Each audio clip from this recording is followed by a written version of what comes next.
Why are you unharmed? My mother-in-law had an accident while driving my husband's car and was transported by ambulance while unconscious. The doctor said tonight was critical, and when I contacted my husband, he responded with, "Why are you unharmed?" Realizing his slip of the tongue, my husband tried to cover it up, but I couldn't hear anything beyond that. I managed to maintain composure and informed my husband only about the hospital, quietly ending the call. At that moment, memories of my husband's unnatural behavior flooded my mind. Later, a single email on his phone revealed a shocking truth. My name is Charlotte Brown. 14 years ago, I married my husband who worked at an auto repair company, and at his request, I became a full-time homemaker. However, the once kind husband gradually revealed his true nature. After our daughter was born, he started verbally abusing me, calling me a parasite leeching off his earnings at every opportunity. Despite growing frustration, I couldn't work outside the home while caring for our young daughter, so I endured his behavior. Eventually, when our daughter entered elementary school, I managed to secure a part-time job. A year later, my work performance was recognized at the company, and my supervisor proposed, "Why not become a full-time employee?" Honestly, I felt more suited to working outside the home than constantly gauging my husband's mood as a homemaker. So, I mustered the courage to discuss this with my family. My daughter cheered, saying, "Mom, do your best at work. I'll help with household chores." She was genuinely thrilled. However, my husband remained silent, observing her enthusiasm with a displeased expression. Finally, he spoke, dripping with sarcasm. I suppose this is just a pity offer to make you a regular employee? You'll start complaining soon enough. You should drop the idea. When I insisted, "You won't know until I try," he retorted. Oof, I earn enough money anyway. You don't need to be a full-time employee. With our daughter's tuition fees and extracurricular activity costs, we'll never be in financial trouble no matter how much money we have. Unable to counter my argument, he grumbled. Do whatever you want. But don't slack off on household chores. With those words, he stormed off somewhere. Regardless, I was delighted to have persuaded my husband, and I couldn't help but share the news with my mother-in-law. She had endured her late domineering husband and became a reliable ally who scolded my husband when necessary. She always cared about me and our daughter, so she was thrilled to hear about my career advancement. As a full-time employee now, I could focus more on work, thanks to my daughter's help with household chores. Consequently, my performance at the company continued to improve. However, my husband, displeased by my apparent enjoyment of work, began treating me worse. His behavior escalated day by day. Hey! There aren't enough side dishes. You need to prepare at least 5. There's dust in the corner of the room.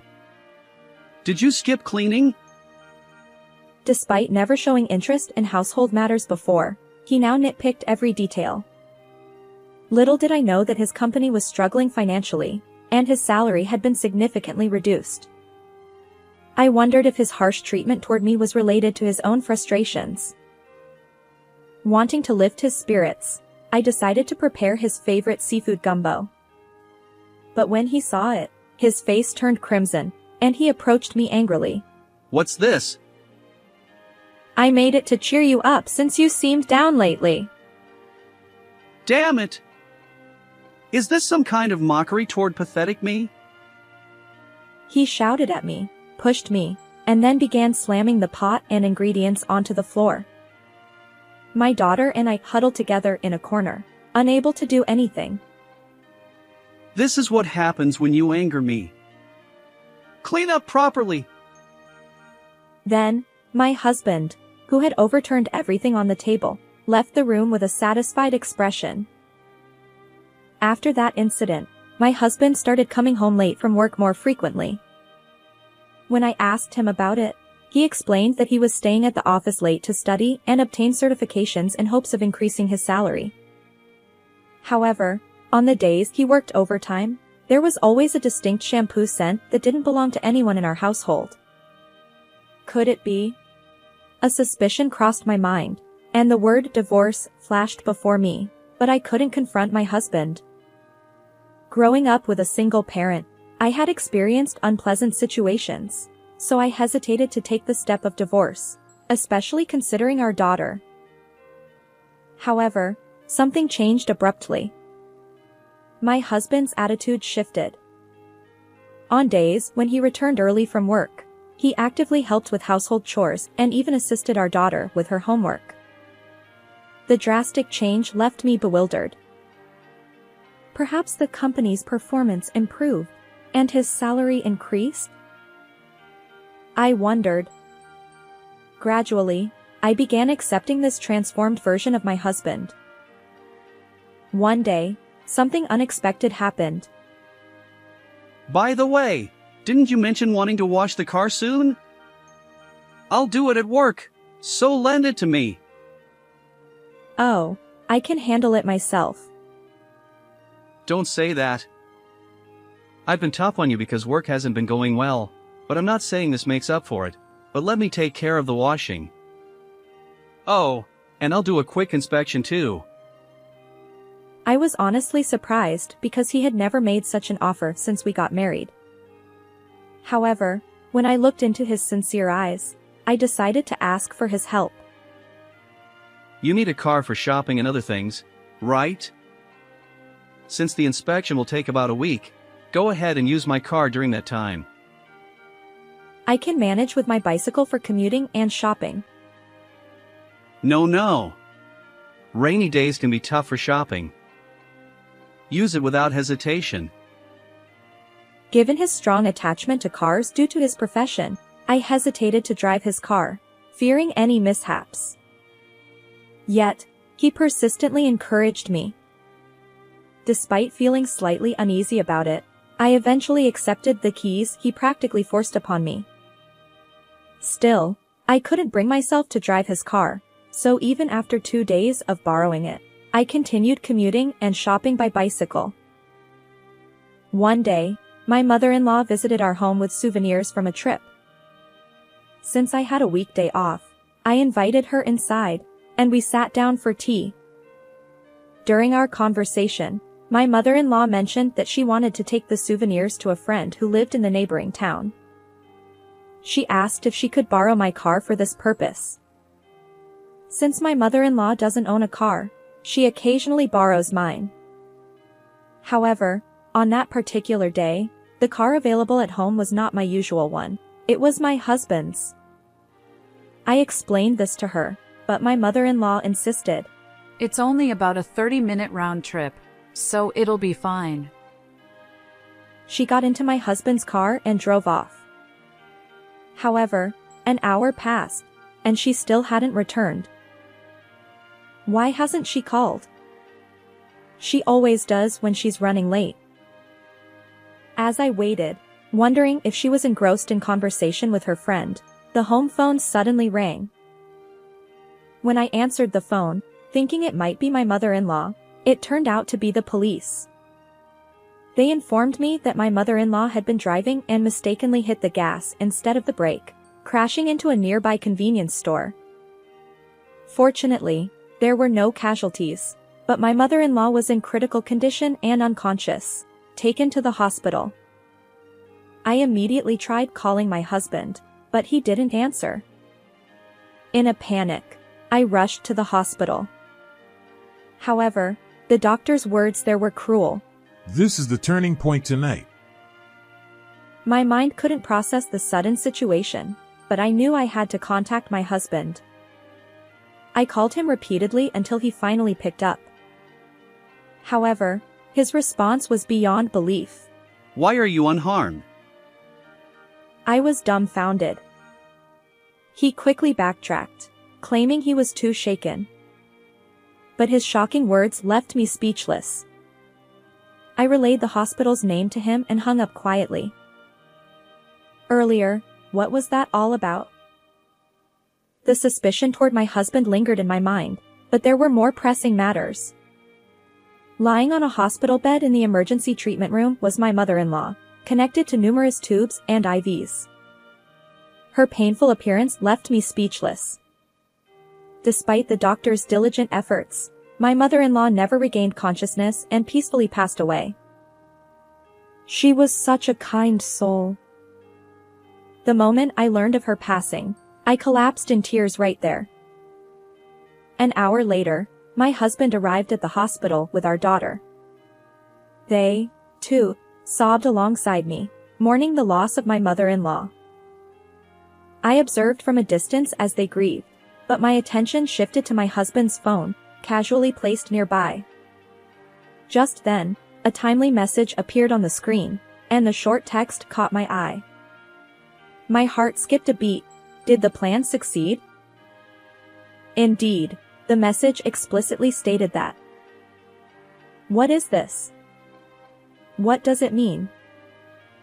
Despite my agitation, I wanted to understand the context. So, I pretended nonchalance and handed the phone to my husband. Hey, someone sent you a message. His eyes widened in surprise as he snatched the phone from my hand.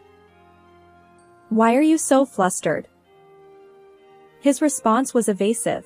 Oh, thanks. It might be something urgent. I'll check it outside. With those words, my husband hurriedly grabbed his phone and left for somewhere. As much as I wanted to tail him, I couldn't leave our still crying daughter behind. The following day, my mother-in-law's funeral was conducted solemnly, and afterward, the police investigation concluded that the cause of her accident remained unknown. Gradually, daily life returned to normal, but I couldn't shake off the nagging feeling about the content of that email from before. So, one day, about a month and a half after the funeral, as the memorial service for my mother-in-law approached, I mustered the courage to check my husband's phone while he slept. However, what I discovered was a horrifying truth. Is it possible that such a gentle soul like her lost her life over something like this? My hand trembled with anger as I resolved to seek revenge against my husband. And so, the memorial service day after my mother-in-law's passing arrived. After the memorial service, my husband sat with relatives at a dinner gathering, reminiscing about memories with my mother-in-law. I watched coldly from the sidelines. As the alcohol flowed, my husband's face turned crimson, and he seemed to notice my gaze. Incoherently, he began to confront me. Hey, what's with that look? Are you secretly glad Mom is gone because you disliked her? That's not true. She was always kind to our daughter and me. I respected her. Then why did you lend her my car that day? If you hadn't meddled, she wouldn't have been in that accident. My heartstrings snapped at his words. I had blamed myself countless times for that incident, but I couldn't bear hearing it from him. The one who tampered with things to cause the accident is the real culprit here. Huh? Tampered? What are you talking about? In an attempt to play it off, he chuckled nervously. That's when I thrust my phone screen toward him. Earlier, I had covertly forwarded email exchanges from his phone to mine. Those messages revealed a sinister plan between my husband and his affair partner. They intentionally manipulated the brakes on the unfamiliar car I drove, intending to harm me. The email he received in the hospital, "Did the plan succeed?" was sent by the affair partner. Their ultimate goal was to collect insurance money after my demise and then flee abroad, leaving our daughter behind. Exposing this truth to our relatives, my husband's face was drained of color. He stammered, I thought I'd already deleted the evidence. Why? His panicked outburst confirmed his guilt. Later, as relatives bombarded my husband with questions, he stumbled over his answers, unable to provide a coherent response. I watched him with disdain. He lashed out at me, blaming me for everything. Hey! It's all your fault that things turned out like this. Do something. Isn't it all your fault? I'm going to tell the police everything, and you'll face the consequences. As I reached for my phone to report the incident, my husband finally realized the gravity of the situation. Sweat poured down his forehead. Wait! I'm also grieving the loss of my mother, you know. Please don't report me. I'll break up with my affair partner. Mom wouldn't want to see me get arrested by the police. Even if you break up now, it won't bring Mom back. Besides, she'd want you to pay for your actions. Mom would never say that. He lunged at me, but relatives restrained him. I proceeded to make the call. Just before they loaded him into the police car, he tearfully apologized, but my resolve remained unshaken. Afterward, I divorced my husband. The evidence I had became decisive, leading to the arrest of both him and his affair partner. Their malicious act of tampering with the car resulted in the loss of a life, and they are now facing approximately 10 years in prison. As for the $20,000 compensation I demanded from them, the affair partner's parents and my ex-husband's relatives each paid their share. When they re-enter the outside world, they'll be expected to repay it. On the other hand, I moved to a slightly distant place with my daughter, starting a new life. Despite our busy schedules with work and studies, we support each other and live happily. How did you find this story? If you enjoyed it, consider subscribing to our channel. Until next time.